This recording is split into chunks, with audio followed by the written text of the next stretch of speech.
Kain wende channel ni wakwai mana ni Kikuyu will ma ok subscribe. Kikuyu will ma ok dionwa like button ka intiere kairi kata kidonjo kairi kinde mokwongo. Kain wende Kikuyu will ma ok subscribe Otik Match TV. Iko shida. Subaru not a very good model. They're spoiling a very good model of a car. Where is the area? Okay. Are we set? A very good afternoon, ladies and gentlemen of the press.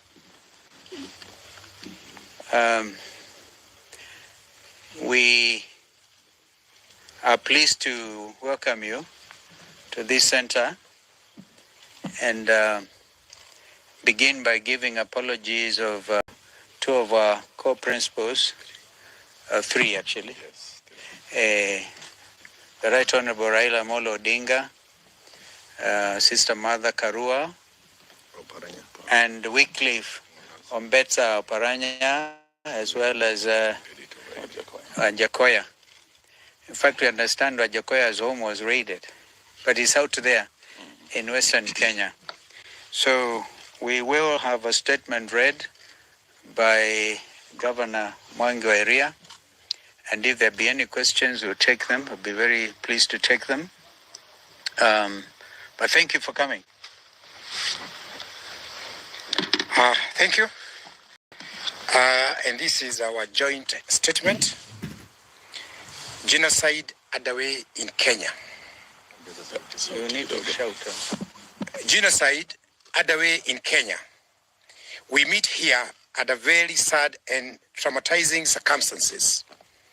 A state-sanctioned genocide is underway in Luolad, particularly in Kisumu, Migori, and Homa Bay. A similar atrocity is also underway in parts of Nairobi, including Kibra and Mathare. In Kisumu, people are being pulled out of their houses and shot or crowbarred to death by police officers. In Migori and parts of Homa Bay, police are going into villages away from towns and shooting or crowbarring people to death. All the elements of the making of a genocide are present in the developments in Luorad. Victims are being dehumanized. There is organization. The attacks taking place are clearly planned. The people undertaking the destruction of the rules are clearly trained, whether they are police officers or goons. They are under a command structure and they are well resourced with arms they need. There is stigmatization and polarization accompanied by propaganda that the community is behind the nationwide protests. There is preparation, with perpetrators knowing when to attack, which area, and they are using what appears to be the adopted slogan of dealing with Luo once and for all. Very similar to Hitler's so-called final solution. The attackers are working hard to create fear in the community by parading armies, equipment, and weapons. Victims are identified because of their ethnicity. They are segregated into ghettos. They are being starved and their property destroyed or scattered away. Murders are taking place in ways that are deliberate and systematic campaign of violence. crackdown has been concentrated in slums and other low-income areas of the county where the so-called hustlers, in whose name the interests the Kenya Kwanza regime claims to govern.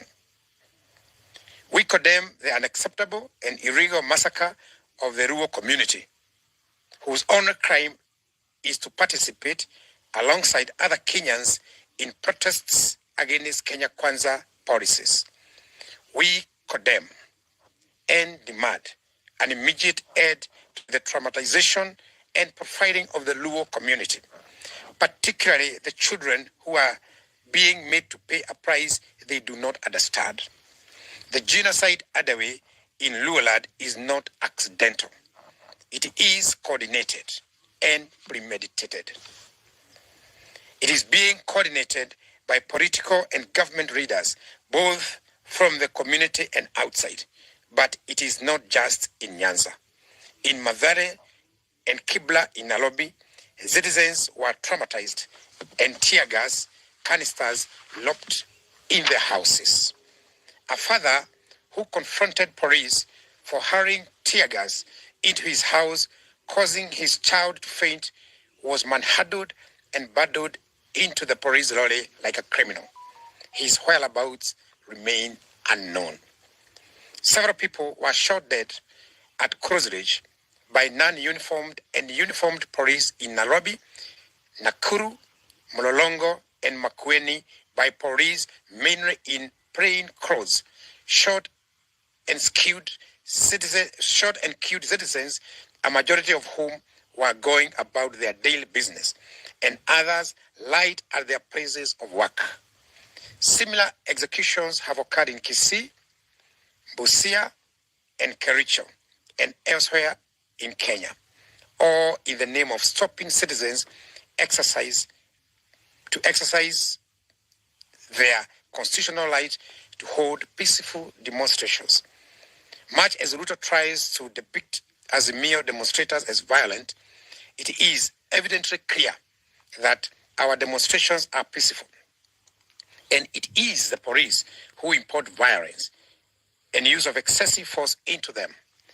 We remind all that whenever Azimio hold rallies and or demonstrations without police interference, they end peacefully without violence or distractions. The decision by police command to force to end peacefully without violence or distractions. The decision by police command to force access to homes is sharply and unnecessarily escalating tensions and costing lives. Inspector General of Police, Mr. Japhet Koome, and CS Interior, Professor Kithure Kindiki, must immediately withdraw police officers from people's homes and residential areas, especially now that there are no demonstrations. The developments in Nyanza take place against other equally worrying actions by the state. Both police and hired goons are trailing, arresting, and shooting people from vehicles with foreign number plates. In the 3-day demonstrations that ended last Friday, that was yesterday, South Sudan and Tanzania number plates were visibly deployed. This creates unnecessary tension and conflict between our country and these federal countries and our people against the people of Tanzania and Southern Sudan. As police battle our people on the streets, they have also taken over the corridors of justice in our courts. We saw police attacking families of people seeking justice in court. We saw Honorable Babu Owino being abducted and ferried away from court corridors after being released on bail. We saw the media being attacked and chased from court corridors as they did their job of informing the world of developments in the country.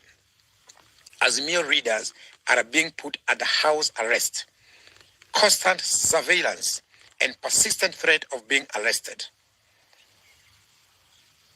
We demand the unconditional release of all the Azimio readers and supporters who are still being held incommunicado.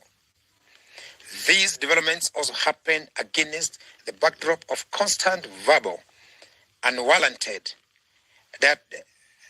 diatribe against Uhuru Kenyatta, the fourth president of Kenya, and Ruto's boss for 10 years from 2013 to 2022 August. The withdrawal of security of his mother, Mama Ngina Kenyatta, the attack on his son, Jomo, by uniformed police, claiming to be police, and the attack and vandalization of the Kenyatta family Northern's farm. These are all acts of grave provocation, not only to Uhuru Kenyatta and his family, but also to all right-thinking Kenyans. Clearly, Ruto has, for all intent and purposes, suspended the Constitution of Kenya and is following his whims. We shall not watch helplessly as Ruto and his cronies completely dismantle the Republic of Kenya as set up by our Constitution. We shall not surrender our rights, including the right to life, dignity, and the right to peaceful protest. We shall not surrender our voices or agency. We shall fight for our rights as we have fought for them before. And our fathers, and as our fathers fought for them before last. We call on all right-thinking members of society to rise up and be heard. Let us all say enough is enough. William Ruto and his illegitimate regime must listen to Kenyans.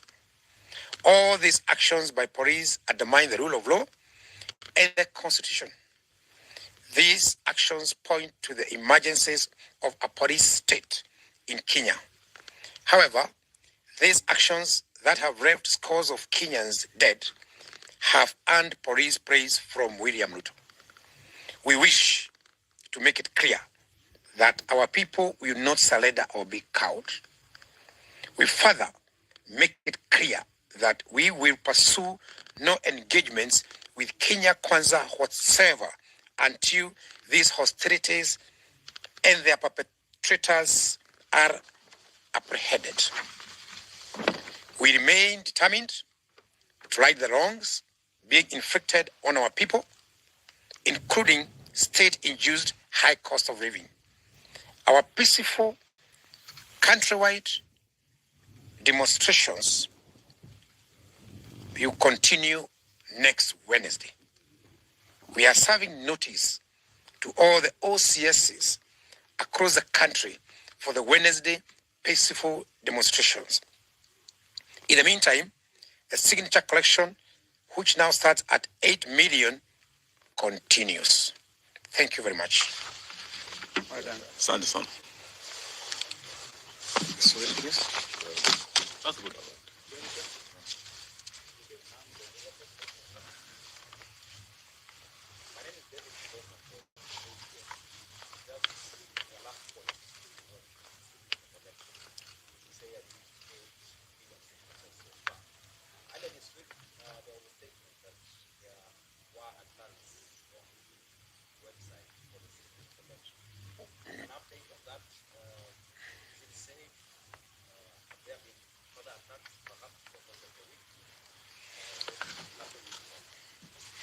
Well, attacks on our websites, as we reported, but we are ahead of them.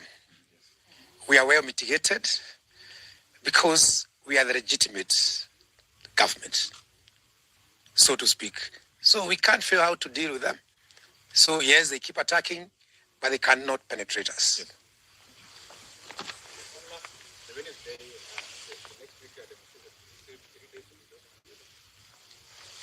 The demonstrations will be on Wednesday.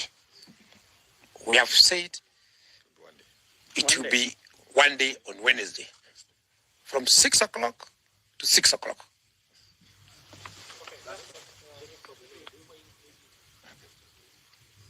Sorry?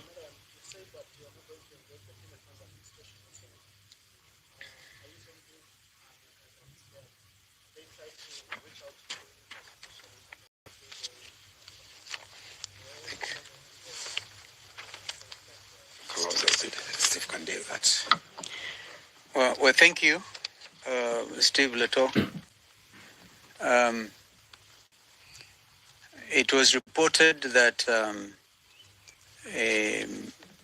ambassadors, actually 4 of them, the American ambassador, Meg Whitman, the British Chargé, and the Danish ambassador, as well as the representative of the United Nations community in Nairobi, in fact, at UN offices, the very high-ranking, came over to my residence, and we agreed we will not, at this stage, address the media. Of course, they're all very concerned, not just them as ambassadors, but the international community.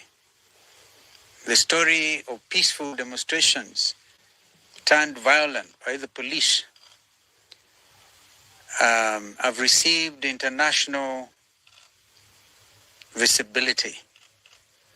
On CNN, I personally watched some of these presentations on BBC, on Al Jazeera. We hope, by the way, to be able to meet with some of these international correspondents in the next few days. And so everybody's concerned. And so, Steve, I hope I've answered your question, but we are saying, what sense does it make to meet with people who are already committing acts of genocide? I was foreign minister in 1994 when genocide happened in our sisterly state of Rwanda. We pray to God that this does not happen to our country. So it behoves all of us to take note of what is going on here. We also thank the African Union, the AU Commission on Human and People's Rights for their statement. How do you tear gas 53 children and make them develop highly cases of asthma and other complications? These are basic rights, and you cannot negotiate on people's basic rights. Basic rights are basic human rights. And so that is where we are. I don't know whether there's another question. Thank you. You had last week said that you were taking 3 days of protest because the people had asked for it because of the high cost of living. So what now has changed to go back to 1 day? No, you must always take into consideration the reality of the situation on the ground.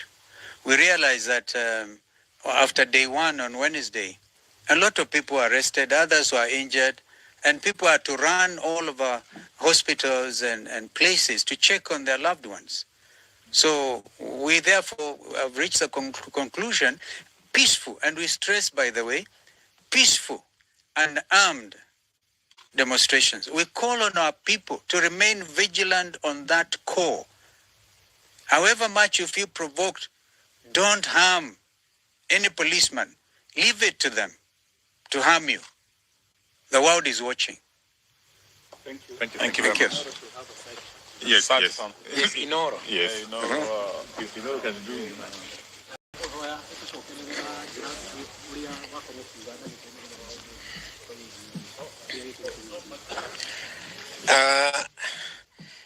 Ngwiciria umuthi ni thiko ya kana muthi guo muthenya wa mbere kuma thiko ira ithatu cianĩrĩirwo cia maandamano na maandamano macio twetirie maandamano ma thayo na tutigire ni tugathie na mĩcinga twaugire ithuĩ tugathie tururungane tuge andũ itũ marahinyĩrĩrĩka nao magĩtwĩra nao magatũtũnga na mĩcinga.